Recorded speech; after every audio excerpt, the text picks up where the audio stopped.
जय Hind students, sunrise classes में आपका फिर से स्वागत है। तो स्टूडेंट, आप लोगों को पता है कि जैक बोर्ड का 9th क्लास का एग्जाम 11 और 12 तारीख को होने वाला है। ठीक है, जिन विद्यार्थियों का तैयारी हो चुका है वो तो बिंदास रहें और रिवीजन पर ध्यान ज़्यादा दें, लेकिन जिनका तैयारी नहीं हुआ है वो इस वीडियो को पूरी तरह से आप देख लीजिए, क्योंकि इस वीडियो में आप लोगों को वो चीज़ मिलेगा जो कहीं ना कहीं आपके एग्जाम में नंबर लाने में मदद करेगा।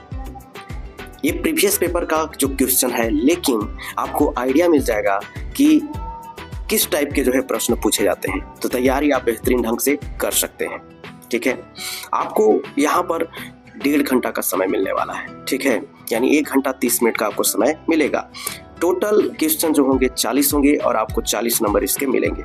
और आपको पता है कि अगर आपने पढ़ा है, और क्योंकि हमने पूरी तरह से ऑफलाइन क्लास में इसको कवर करवा लिया था, ठीक है, तो जो बच्चे देख रहे हैं वो सारे बच्चे जो हैं इसको अच्छे से देखें और समझने का प्रयास करेंगे किस तरह से प्रश्न पूछे जाते हैं। आप देखेंगे कि कुछ इंस्ट्रक्शन है जो कि आपको देखने को मिलेगा, है ना, पढ़ सकते हैं आप लोग। देखिए, पहला प्रश्न जो कह रहा है क्या है कि गति का सबसे साधारण प्रकार कौन सा होता है, यानी कि गति का जो है सबसे साधारण प्रकार कौन सा होता है। तो भाई, गति का सबसे साधारण प्रकार कौन होता है, तो सरल रेखा गति, यानी कि कोई भी अगर वाहन या कोई भी चीज अगर गति कर रहा है तो सीधे रेखा में जाना चाहेगा वो। ठीक है, चलिए अगला जो प्रश्न है, अगला प्रश्न कहता है कि एक वस्तु 16 मीटर की दूरी 4 सेकंड में तय करती है, तो वस्तु की चाल क्या होगी। ठीक है, वस्तु का चाल क्या होगा ये पूछा जा रहा है। ठीक है, तो यहाँ पे आपको देखना होगा कि चाल बराबर क्या होता है। चाल बराबर जो होता है वो दूरी बटा समय होता है। तो दूरी बटा समय, यानी कि आप देखिए दूरी कितना दिया हुआ है, दूरी जो है 16 मीटर है और समय कितना दिया हुआ है, 4 सेकंड है।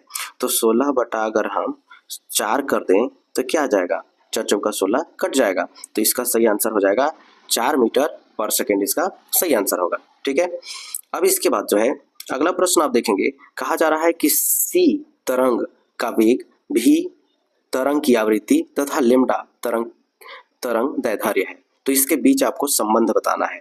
इसका सही आंसर आपको देखने को मिलेगा। ठीक है, इसका सही आंसर होगा सी, ऑप्शन सी बराबर भी लेम्डा होता है।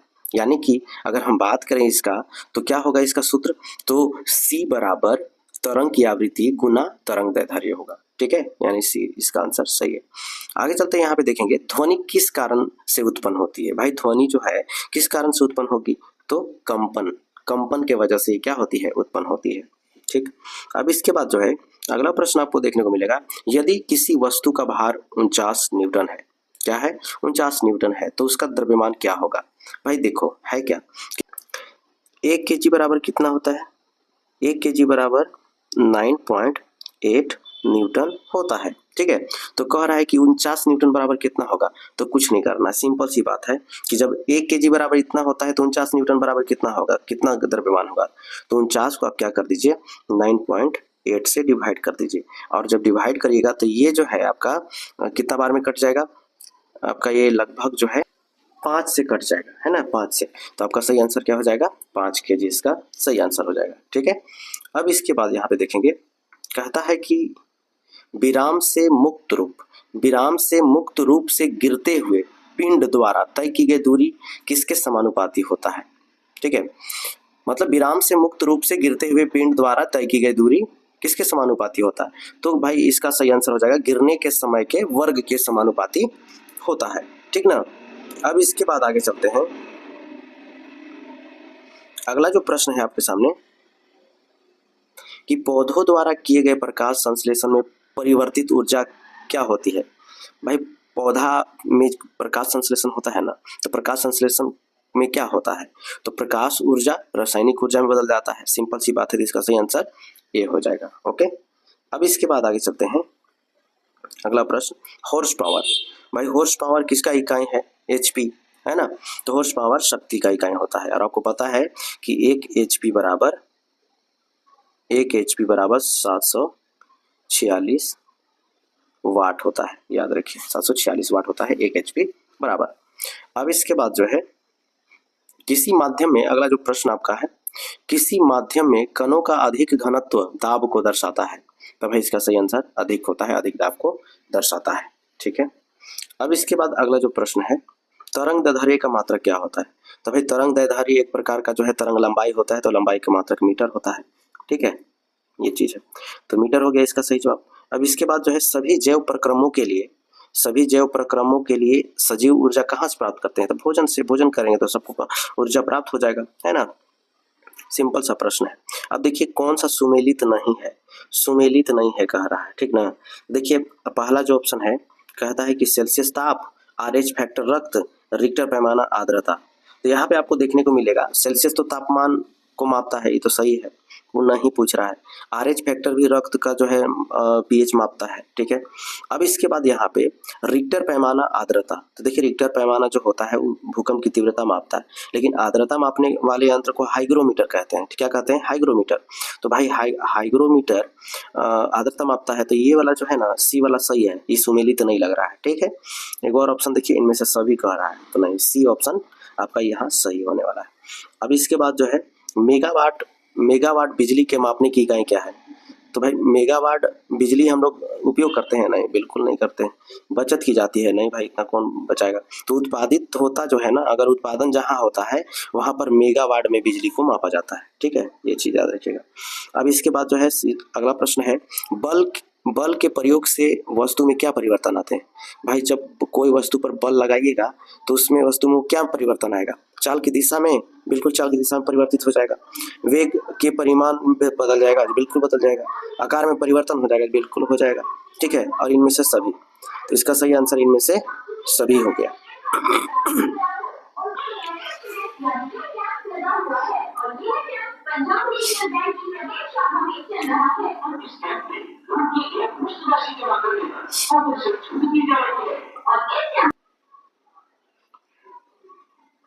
अगला प्रश्न है, वेग का मात्रक कौन है? तो भाई वेग का मात्रक क्या होता है? तो मीटर पर सेकंड होता है, सही है, ठीक है।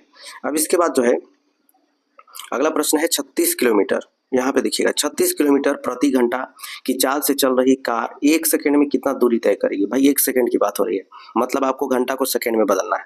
तो जब इस तरह का नंबर दिया हुआ रहेगा और आपको घंटा को सेकंड में बदलना है, तो एक सिंपल सा जो है ट्रिक है। जैसे आप क्या करिए, जैसे जो दिया हुआ है 36 किलोमीटर प्रति घंटा, इसको आप क्या करें, 5/18 से आप भागा दीजिए। अगर मान लीजिए कि किलोमीटर प्रति घंटा को आपको जो है यहाँ पर मीटर पर सेकंड में बदलना है, तो 5/18 से भागा देना है ना, आंसर आ जाएगा। तो 18 दूना 36 और 2 बचे 10, यानी कि आपका 10 आंसर सही है, बी ऑप्शन इसका सही होगा, ठीक है। अब इसके बाद आगे चलते हैं, कार्य जो बल एवं विस्थापन कह रहा है कि कार्य जो बल एवं विस्थापन का गुणनफल है। भाई बल भी आपका क्या है? अगर बात करें तो बल भी आपका सदिश है और विस्थापन भी सदिश है, तो इसका सही आंसर होगा सदिश ही होगा, ठीक है। अब इसके बाद जो है अगला प्रश्न है, वाट किस राशि का मात्रक है? तो वाट जो है, वाट किस राशि का मात्रक है? तो शक्ति का। वाट किस राशि का मात्रक है? शक्ति का, इसका सही आंसर है। अवोगाड्रो संख्या का मान क्या होता है? भाई अवोगाड्रो संख्या का मान सिंपल सा है, यानी कि 6.022 × 10⁻23 इसका सही आंसर है, ओके। अब इसके बाद जो है अगला जो प्रश्न कहता है, कैंसर के उपचार में कोबाल्ट के किस समस्थानिक का प्रयोग होता है? तो भाई सी का कोबाल्ट 60 का प्रयोग होता है, ठीक है ना। हाँ, कोबाल्ट 60 का इसका प्रयोग होता है। अब इसके बाद कैनाल किरणों की खोज किसने किया था? तो भाई कैनाल किरणें क्या होते हैं? प्रोटॉन। तो हम गोल्डस्टीन पर टिक करेंगे, ठीक है, गोल्डस्टीन इसका सही आंसर है। अब इसके बाद जो है पदार्थ के कणों के बीच क्या होता है? तो पदार्थ के कणों के बीच रिक्त स्थान होता है ना, रिक्त स्थान, बिल्कुल सही है इसका। अब इसके बाद जो है अगला, एलपीजी का पूरा नाम क्या है? तो भाई सिंपल सा प्रश्न है एलपीजी का। तो एलपीजी का पूरा नाम है द्रवीकृत पेट्रोलियम गैस, यानी कि लिक्विफाइड पेट्रोलियम गैस होता है इसका, तो ए ऑप्शन इसका सही है। इसके बाद आप देखेंगे अगला प्रश्न है, निम्न में किसमें अंतराण्विक स्थान सबसे अधिक होता है? तो भाई आपको पता है कि ठोस में सबसे कम जगह होता है, स्पेस होता है, द्रव में उससे ज़्यादा होता है, गैस में सबसे ज़्यादा होता है। तो गैस इसमें से कौन है? जल तो द्रव हो गया, मिट्टी ठोस हो गया, आग तो आग की अगर बात किया जाए तो ये लगभग जो है गैस से घनत्व ज़्यादा इसका होगा, तो इसका सही आंसर हवा होगा, क्योंकि हवा क्या है? गैस है, और इसमें अंतराण्विक का स्थान क्या होगा? ज़्यादा होगा, ठीक है। अब इसके बाद देखिएगा अमोनियम क्लोराइड। तो अमोनियम क्लोराइड को जब गर्म करेंगे ठीक ना। तो गर्म करने पर क्या होता है, अमोनियम क्लोराइड जो है नौसादर होता है। क्या होता है, नौसादर, याद रखिएगा। ये कपूर की तरह ही होता है। कपूर को जब आप गर्म करिएगा ना तो क्या हो जाएगा, सीधे गैस में बदल जाएगा। और नौसादर में भी ये होता है, नौसादर जो है गर्म करिएगा तो ये सीधे गैस में बदल जाएगा। अब आपको पता है कि ठोस से सीधे गैस में बदलना क्या कहलाता है, ऊर्ध्वपातन कहलाता है। ठीक है। अगला प्रश्न है, सिलेंडर में भरा हुआ द्रवित पेट्रोलियम गैस एलपीजी होता है। भाई कैसा होता है, तो ये तो साफ साफ लिखा हुआ द्रवित पेट्रोलियम गैस, तो इसका सही आंसर द्रव होगा, क्योंकि द्रव के रूप में रहेगा। क्योंकि आपको पता है कि सिलेंडर में उसको प्रेशराइज करके संपीड़ित करके उसको क्या किया जाता है, भरा जाता है। तो संपीड़ित किया जाता है तो उसके कण पास पास आ जाते हैं, और आपको पता है कि जब कण पास पास आएंगे तो द्रव अवस्था में आ जाएगा। ठीक है, ये चीज है, तो ये चीज आप जान गए। अब इसके बाद जो है कहा जा रहा है कि परमाणु द्रव्यमान की इकाई क्या होती है। तो परमाणु द्रव्यमान की इकाई जो होती है वो क्या होता है, यू होता है। ठीक है, यू में हम लोग मापते हैं। ठीक, अगला जो आपका प्रश्न होगा, कहा जा रहा है कि 18 ग्राम जल में ऑक्सीजन की कितनी मात्रा होगा। तो भाई 18 ग्राम जल, सबसे पहले तो जांच लेते हैं कि जल का सूत्र क्या होता है। तो आपको सबको पता है कि H2O जो है जल का सूत्र होता है, और हाइड्रोजन जो है यहाँ पर 2 है, इसलिए 2 ग्राम हाइड्रोजन हो गया, और ऑक्सीजन का आपको पता है कि 16 ग्राम होता है ना। और दोनों को जब मिला देंगे तो 18 ग्राम होगा कि नहीं, तो जल का तो 18 ग्राम हो गया, लेकिन पूछ रहा है ऑक्सीजन का कितना होगा। तो ऑक्सीजन का यहाँ पर 16 ग्राम है, तो इसमें से जो ऑप्शन आपका 16 ग्राम है वही आपका सही आंसर है। इसका सही आंसर कौन हो गया, डी ऑप्शन सही है। क्लियर है। अब इसके बाद आगे चलते हैं। 1 मोल क्लोरीन गैस का द्रव्यमान क्या होगा। भाई आप देखिए, कह रहा है कि 1 मोल क्लोरीन गैस, तो 1 मोल क्लोरीन गैस, क्लोरीन गैस को हम लोग कैसे Cl2 लिखते हैं, यानी कि 2 हमेशा द्विपरमाणुक है तो 2 रहता है। अब एक परमाणु का कितना होता है, तो 35.5 ग्राम होता है। ठीक है, तो 2 परमाणु का क्या होगा, तो 35.5 को 2 बार गुना करेंगे तो 71 आ जाएगा, 71 ग्राम इसका सही आंसर होगा। ठीक है, अब इसके बाद आगे चलते हैं। कहा जा रहा है निम्न तत्वों में कौन द्विपरमाणुक नहीं है। तो भाई द्विपरमाणुक कौन नहीं है, तो यहाँ पे देखते हैं क्लोरीन तो द्विपरमाणुक होता है, नाइट्रोजन भी द्विपरमाणुक होता है, हाइड्रोजन भी द्विपरमाणुक होता है। ठीक है, जैसे क्लोरीन को कैसे लिखते हैं, Cl2 लिखते हैं, नाइट्रोजन को N2 लिखते हैं, हाइड्रोजन को H2 लिखते हैं, फास्फोरस को P4 लिखते हैं। ठीक है ना, ये द्विपरमाणुक नहीं होता है, फास्फोरस 4 परमाणु माने चतुपरमाणुक होता है। तो इसका सही आंसर हो जाएगा डी ऑप्शन सही है। ठीक है, अब इसके बाद जो है अगला चलते हैं, प्रोकैरियोटिक में नहीं होता है। तो भाई प्रोकैरियोटिक में क्या नहीं होता है, इनमें से कोई नहीं इसका सही आंसर होगा, सब होता है, राइबोसोम, साइटोप्लाज्म, DNA सब होता है, इसका सही आंसर हो जाएगा इनमें से कोई नहीं। आगे चलते हैं। यहाँ पर कह रहा है कि कोशिकाओं के आधार पर जीव कितने प्रकार के होते हैं। भाई कोशिकाओं के आधार पर जीव कितने प्रकार के होते हैं, तो 2 प्रकार के होते हैं। ठीक ना, प्रोकैरियोटिक और यूकैरियोटिक होता है। ठीक, अब इसके बाद यहाँ चलते हैं अगला प्रश्न, पौधों की जिन क्षेत्रों में वृद्धि होती है उसे क्या कहते हैं। इसका सही आंसर क्या हो जाएगा, इसका सही आंसर हो जाएगा विभ्य ज्योतक हो जाएगा, विभ्य ज्योतक उत्तक, क्योंकि विभाजित होकर के ही तो ये वृद्धि करेगा, है ना, ये चीज है, नाम से भी याद रखिएगा। इसके बाद कहा जा रहा है कि सरल और अस्थायी उत्तक कौन है। तो भाई आप देखिए ऑप्शन क्या क्या है, कोलेनकाइमा है, पेरेन्काइमा है, स्क्लेरेन्काइमा है, तो तीनों होता है, याद रखिए, है ना, सरल अस्थायी उत्तक तीनों होता है। तो इसका सही आंसर क्या हो जाएगा, डी ऑप्शन इसका सही हो जाएगा। ठीक है, यस। अब इसके बाद जो है वर्गीकरण की आधारभूत इकाई क्या है। तो भाई वर्गीकरण का आधारभूत इकाई जाति है, जाति से शुरू किया जाता है। ठीक है, देखिए वर्गीकरण से रिलेटेड शायद सवाल ना पूछे, क्योंकि आप लोग का हटा दिया है, तो शायद वर्गीकरण से नहीं पूछेगा, है ना। फंजाई कैसा जीव, देखिए फंजाई कैसा जीव है आपसे पूछा जा रहा है, विषमपोषी, यूकैरियोटिक, मृतजीवी, भाई तीनों टाइप का है ही, तो इसमें से सभी इसका सही आंसर हो जाएगा। अगला जो प्रश्न कह रहा है, अगला प्रश्न है एड्स का संक्रमण नहीं होता है, मतलब एड्स संक्रमण नहीं होता यौन संपर्क से। भाई इससे तो होता है गले लगाने से, जी गले लगाइएगा तो एड्स नहीं फैलेगा, स्तनपान से हो सकता है, इनमें से तो इसका सही आंसर है गले लगाने से नहीं होता है।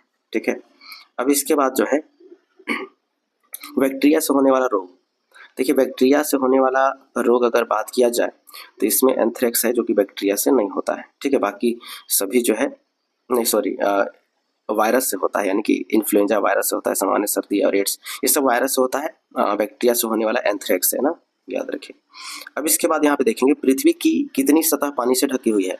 तो पृथ्वी की कितनी सतह पानी से ढकी हुई है, ये आप लोग के लिए प्रश्न है, इसको आप जरूर कमेंट बॉक्स में बताइएगा। ठीक है,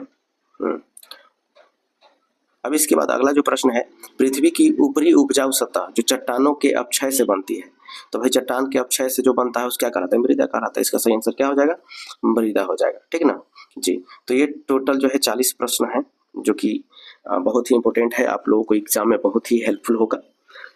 तो आई होप कि ये वीडियो आप लोगों को अच्छा लगा होगा, तो आप वीडियो को जरूर लाइक कर दीजिएगा, और चैनल पे अगर नए हैं तो चैनल को सब्सक्राइब कर लीजिए, क्योंकि आप लोगों को अगर आप 9th में हैं तो 9th का जब एग्ज़ाम आप दे लेते हैं तो 10th का भी तैयारी बहुत मज़ेदार ढंग से इस मतलब ऑनलाइन भी क्लास आपका चलेगा। तो चैनल को सब्सक्राइब कर लीजिए, मज़ा आने वाला है पूरे 10th क्लास में, है ना। 10th क्लास में आप लोगों को कहीं ना कहीं जो है बहुत अच्छा तरीके से तैयारी हो जाएगा, और आप लोगों को लगेगा कि हाँ इस चैनल पे आप लोगों को तैयारी ज़बरदस्त तरीके से हो रहा है, ठीक है।